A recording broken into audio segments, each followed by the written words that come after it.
Selamat pagi anak-anak kami sekalian. Apa kabar kalian pagi ini? Ibu harapkan kalian dalam keadaan sehat dan tetap semangat dalam mengikuti daring ini. Kita akan lanjutkan pelajaran kita pagi ini lewat daring ya, yaitu untuk mata pelajaran basis data. Materi kita untuk hari ini anak-anakku adalah mengenai pengenalan file, tabel, record, dan field. Ya, jadi kalau kemarin sudah Ibu terangkan sama kalian itu apa file, apa tabel, record, dan field. Masih ingatkan jenjang dari data atau struktur hierarki daripada data itu, mulai dari data terkecil sampai yang terbesar. Apa saja itu anak-anakku? Masih ingatkah? Mulai dari karakter, kemudian terbentuklah field atau item data, kemudian apa? Setelah field terbentuklah record, ya, record. Setelah record apa? File. Nah, kemudian setelah file baru terbentuklah basis data atau database. Nah, itulah jenjang daripada data atau hierarki data ya. Nah, kita akan lanjutkan materi kita ya untuk pengenalan file, tabel, record, dan field hari ini supaya lebih jelas ya anak-anakku. Nah, di sini di dalam manajemen basis data, data disimpan dalam bentuk berkas atau file ya. Berkas adalah himpunan seluruh record data atau sisi baris yang bertipe sama. Jadi tipenya sama ya. Suatu tabel atau entitas dalam basis data rasional digunakan untuk mendukung antarmuka komunikasi antara pemakai dengan para profesional komputer. Jadi supaya untuk lebih gampang, sebenarnya lebih mudah ya. Makanya dibentuklah basis data. Nah, kemudian yang berikut adalah, nah kalau kita lihat dari gambar ini ya anak-anak kami sekalian, gambar data-data pada tabel ya. Nah, coba kita lihat. Di situ ada gambar data-datanya. Nah, mulai dari apa? Di situ ditunjukkan record atau baris ya. Jadi record itu ya isi daripada field itu tadi. Kalau field itu kan kita katakan ini misalnya seperti name, nama, alamat, kota, jurusan, itu adalah field atau kolom. Sementara record itu adalah isi daripada field gabungan dari beberapa field. Maka terbentuklah record ya. Jadi record pertama itu misalnya nih ya, kalau untuk tabel mahasiswa ini ada Ibu buat contohnya NIM-nya apa 991102. Namanya Sablah. Terus alamat Jalan Perak Timur 3, Kota Surabaya, jurusannya Teknik Elektro. Itulah yang disebut dengan record ya. Jadi record pertama, yang di bawahnya record kedua, dan seterusnya ya. Nah, itu data-data pada tabel. Nah, kemudian ya yang berikut adalah record atau baris atau dalam istilah model rasional yang formal disebut dengan tupel. Adalah kumpulan data yang terdiri dari satu atau lebih suatu field. Pada setiap baris-baris ini tersimpan data-data dari subjek tabel yang bersangkutan. Di samping itu, data-data yang ada dalam satu record bisa terdiri dari bermacam-macam tipe data. Nah, itu jadi bisa bermacam-macam tipe data ya.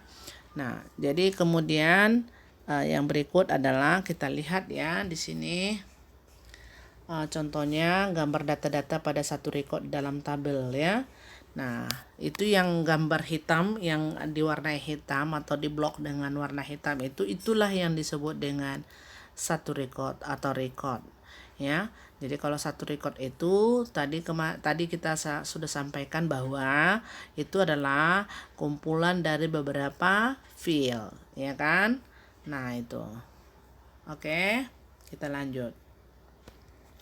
Yang berikut, field atau kolom atau dalam istilah model rasional yang formal disebut dengan atribut adalah kumpulan data yang mempunyai atau menyimpan yang sama atau sejenis untuk setiap pada tabel.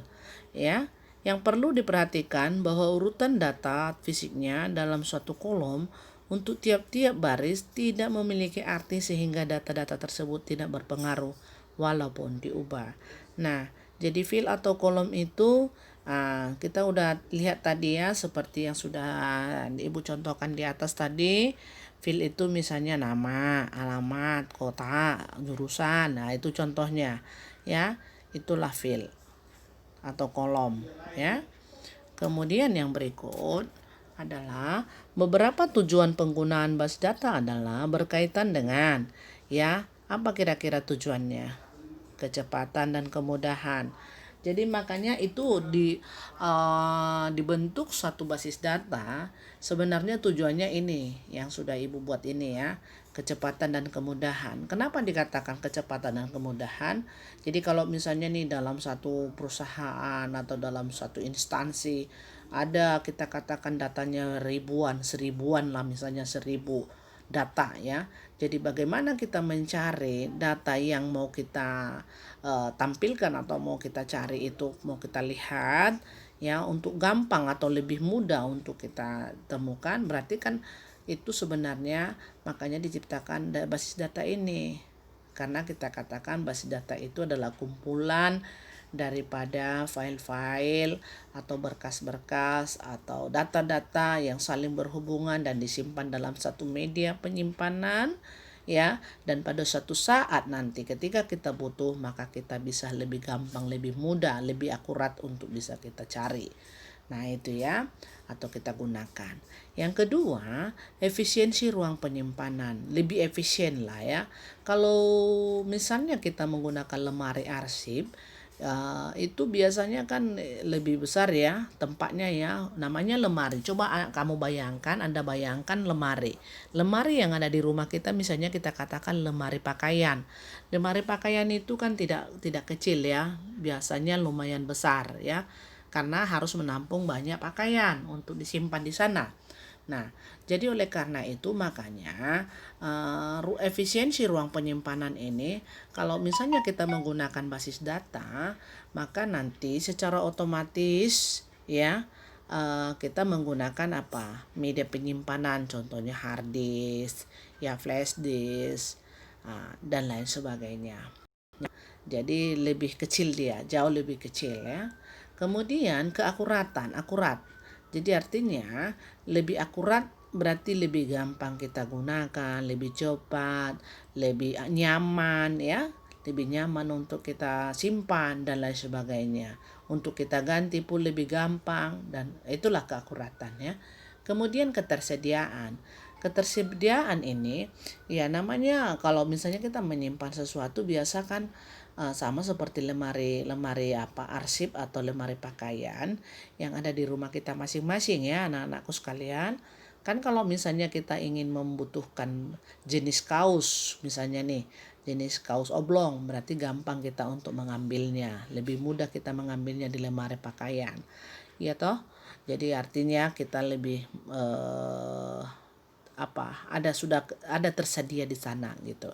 Demikian juga di basis data itu. Kalau kita sudah menyimpan data-data kita di basis data atau file-file kita, sudah lebih gampang kita untuk mencarinya. Kemudian kelengkapan pasti ya sudah lebih lengkap ya kalau kita menyimpannya di sana, karena kita nggak kecarian lagi, sudah ada di sana disimpan di basis data tersebut. Nah, keamanan lebih gampang ya, security ya. Jadi biasanya security itu kan untuk keamanan ya. Jadi sudah lebih aman, lebih akurat seperti yang sudah kita terangkan tadi ya. Untuk kita bisa gunakan. Jadi sudah lebih gampang, lebih aman lah ya. Sama itu misalnya kalau asal letak aja, misalnya kita punya buku, kadang di sana ya, kita buat di sana, kita letakkan di sana, letakkan di sini, di situ ya, agak susah kita untuk mencarinya. Coba kalau bukumu misalnya kamu simpan dalam satu tas ya, tas sekolah ya, tas pergi ya misalnya gitu ya, itu kan lebih gampang kita untuk mencarinya. Nah itu dia, jadi lebih aman ya. Kemudian kebersamaan. Nah, kebersamaan ini artinya sama-sama bisa dipakai. Ya, itu. Jadi kalau orang lain ingin menggunakan, sudah lebih gampang. Mana arsip ini? Ambil di lemari arsip. Contohnya ya. Mana file ini? Ambil di lemari arsip. Gitu. Jadi sudah lebih gampang. Ada kebersamaan untuk menggunakannya ya. Kemudian yang terakhir yang Ibu mau sampaikan yaitu operasi-operasi yang dapat dilakukan dalam basis data. Apa saja itu yang bisa dilakukan? Kenapa basis data bisa diciptakan? Supaya lebih itu tadi kita sudah terangkan tadi ya. Sudah kita terangkan tadi supaya cepat, mudah, efisien, akurat, tersedia, lengkap, aman, kebersamaan pemakaian. Itu tujuannya ya. Nah, apa yang bisa kita lakukan kalau sudah terjadi seperti itu? Nah, ketika kita sudah misalnya sudah lebih lengkap, aman, gampang ya untuk kita gunakan, maka operasi yang dapat dilakukan dalam basis data itu create database ya. Jadi misalnya kalau kita ingin menghapus atau menambah ya, create database, create table, drop table, insert data, ya kemudian search data, update data, dan delete data.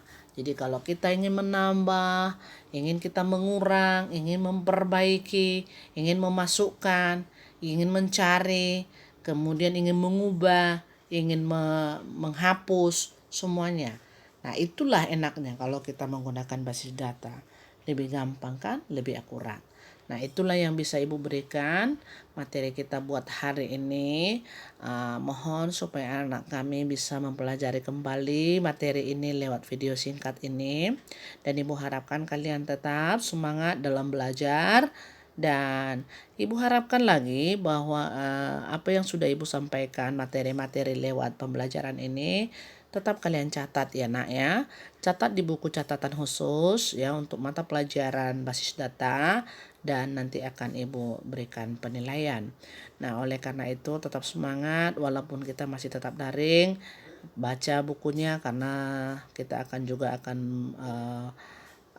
sebentar lagi akan ujian tengah semester supaya kalian juga persiapkan diri kalian.